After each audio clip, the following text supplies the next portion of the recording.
Yeah, definitely. Third quarter was obviously a factor in the outcome. The 3 and outs on offense, and the one giveaway, and obviously their point and really production there. But yeah, I mean you have ebbs and flows of the game. We definitely stayed in that valley way too long. So we felt solid at halftime. That they were +5 ahead of us in the big play. But Purdy, making plays with his feet, and the 3 and outs. We didn't give our defense any relief either, too. But I thought our guys did an excellent job fighting back in the fourth quarter. We just needed to make probably 1 or 2 more plays.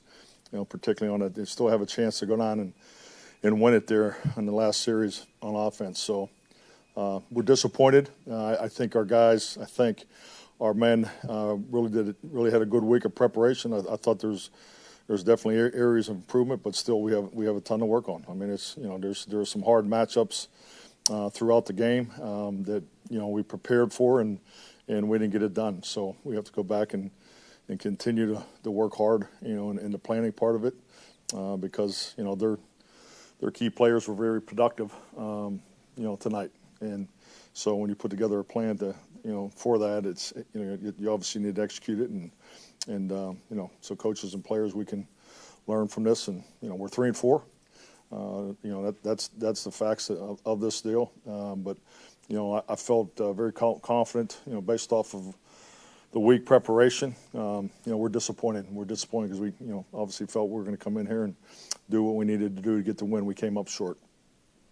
Thanks, Phil. I'll say, guys, go back to the beginning of the game. When did you find out Rico was sick, and how did that change what you guys were planning to run? I was here early. I can't give you exactly the time. I want to say once when everybody comes on the same bus. So when the whole team arrived, you have the time of that. I don't know what time that is. When the team arrived, Jim had come in and told me that he was sick. So they reported it to the league, and then the medical staff treated him, and there was a medical decision for him not to be up. So we waited till about 15 minutes before the 90-minute mark and made a decision. Did that change what you plan to do at running back at all? Yeah, definitely changed. I mean, Rico was you look at all the reps and where he was in the rotation. He was the first guy in the rotation. So no, it was.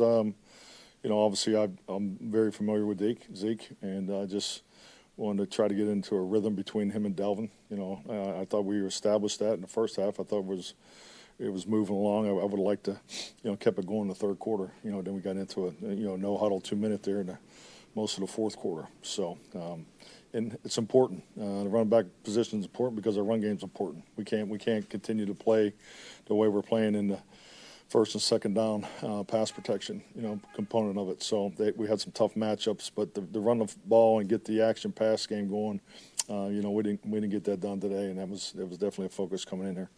Mike Tyler with ESPN. What was the explanation that you got on the Kittle touchdown? Looked like a big play. Yeah, I thought the 2 flags thrown abruptly like they were thrown. I thought it was clearly a pick play, and then you need to go ask him for the explanation because it's just big play in the game. And then the last drive when you're coming out there, it's third down and you go deep to Turpin. Is there any thought of just trying to get a shorter pass underneath and make it fourth and manageable if you don't get it, or should Turpin have made that catch along the sideline? I mean, there's a lot more goes into that, but we were having a lot of conversation but as far as our pass game was protection, and if you go back and look at the 2 scores prior to that, the protection decisions were a factor in those productive plays. So that is part of it, and that's where the read took them, and I didn't have a problem with the decision. John Michaud with The Athletic. Just on that last series, you said that you guys scored the 2 before that. Why, in your mind, do you think that you guys weren't able to keep that momentum for a third? I mean, John, it's football. We didn't. We played the high side of protection. So and obviously they put a lid on it coverage wise. So it's which you take out of the perimeter and put into protection. You obviously don't get the 5 guys out or the 4 guys out. So I mean, So the protection was an issue for us. And I thought our guys did a good job there adjusting, obviously with the 2 touchdown drives. Joseph Douglas from Mercury News. What did you see, or what worked with CeeDee Lamb getting open for those 2 touchdowns in the fourth quarter? Was something that the Niners secondary was doing that you guys were able to exploit? Yeah, I mean, to be honest, it's our 2-minute offense. I mean, we have a plan, and I mean, they were rolling 2 coverages. So, I thought the guys did an excellent job executing.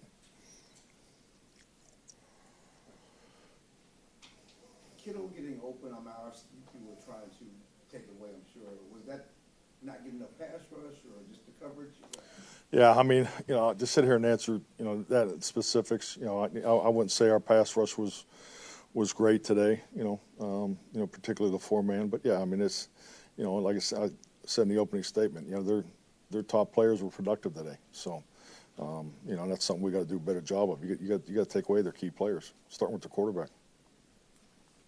Mike, I know Dak has said he feels he's seeing the game well. This is the first time in his career he's had 2 interceptions in 3 consecutive games. Is he seeing the game well? How much of this is a function on being behind and pressing and taking some risk where normally you wouldn't at certain stages? I mean, when you look at interceptions, you can grade them and put them in buckets and categories. I think the first one, he had pressure. He had pressure in the B gap, and he had to hitch his feet, which took him late. Safety got to jump on the ball, so he wasn't able to get it to the back pylon. That ball should be thrown to the back pylon. So that was part of a little bit of my angst in play calling because of their ability to get pass rush with 4 rushers. So, and the second one is the spot wasn't clean, and I called it too early. We're about a yard. Was it third? Ended up being 3rd and 5. That's a better 3rd and 4 to 3 call. So the leverage wasn't there, and he's trying to make a play. We got to throw that ball away there. But I wish I had that play call back on the second interception. Mike, you mentioned at 3 and 4, you guys put a lot into this. You look what you have coming up. What do you think the response of your team's going to be? I think the response will be just what it was this week. We're just, I keep using the word green because I think that's a pretty good illustration of where we are and in segments of our team. We got to keep working. We did some things, but we got to stop the run and stay committed to the run for 4 quarters. I mean, until we get that pattern, working cohesively together, we're not playing to our strength. I mean, that's a huge part of the complementary football. We're losing the turnover ratio week in and week out, and we're not being able to stop the run and stay committed to the run for 4 quarters. So, that's how we have to play. That's how we're going to play. So, we need to be better at it. Anything else? Thank you.